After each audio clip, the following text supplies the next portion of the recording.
Welcome to Conflict Adjikistan.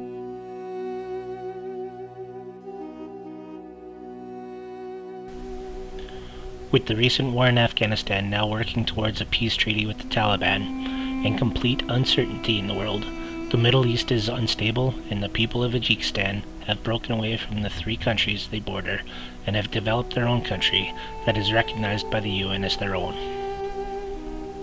The countries that are bordering Adjikistan are Iran, Afghanistan, and Pakistan.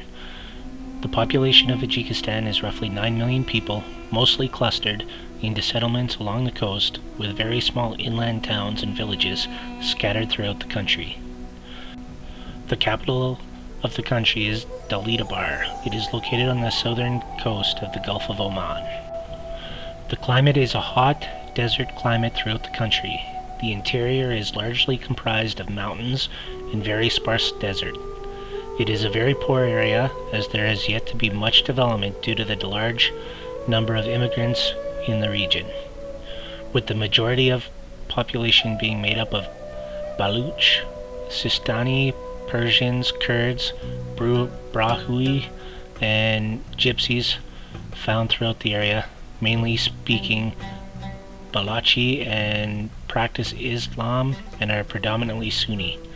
Natural resources in the area have not been developed, with natural gas and oil deposits, as well as coal, silver, gold, copper, granite, chrome, and iron make this area very attractive to Western countries for development. More than 30 years after the Soviet Union's collapse, the former Adjikistani Socialist Republic has finally gained independence from being a Soviet Socialist Republic during the Cold War, and through the years has become an area where it is used to fighting with Afghanistan, Pakistan, and Iran trying to get what the Soviets lost.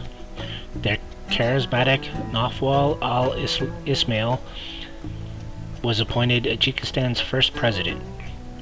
He promised an economy more competitive than that of the other hot Asian nations such as China or Cambodia. This makes Adjikistan a key American interest. Most of his control is in the southern region of the country near the Gulf of Oman. However, the country is run like a totalitarian dictatorship.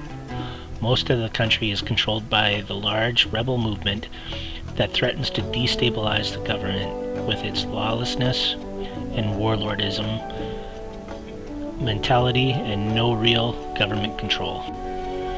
The Adjikistan Patriotic Front is a rebel group in the country that opposes the current government. They have been provoking the government and are driving the civil unrest in the area. They are accusing the president and his close inner circle of genocide and developing chemical weapons to use on those that do not follow the government rulings. The APF sees the current government as a dictatorship and not the democracy that was promised. These rebels have been fighting for as long as they can remember, with children growing up in the wars in the area. The APF is a rebel group that opposes President al-Ismail. They are trying to destabilize government and bring a revolutionary change to the country. NATO has deployed the Combined Joint Special Operations Task Force Reaper, which is a NATO Special Operations Task Force that is represented by the United States, Canada, the United Kingdom, France, and Australia. They will deploy as Task Force 39, Task Force 37, and Task Force Rogue in 3 separate areas of responsibility.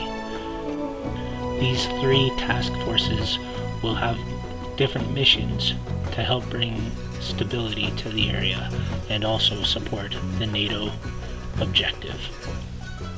Also in the area, we have the Brotherhood of the Scimitar, the Hammer and Sickle, as well as Crimson Jihad, that will also have their own objectives to bring about change into the area. What side will you be on as we roll out Conflict Adjikistan?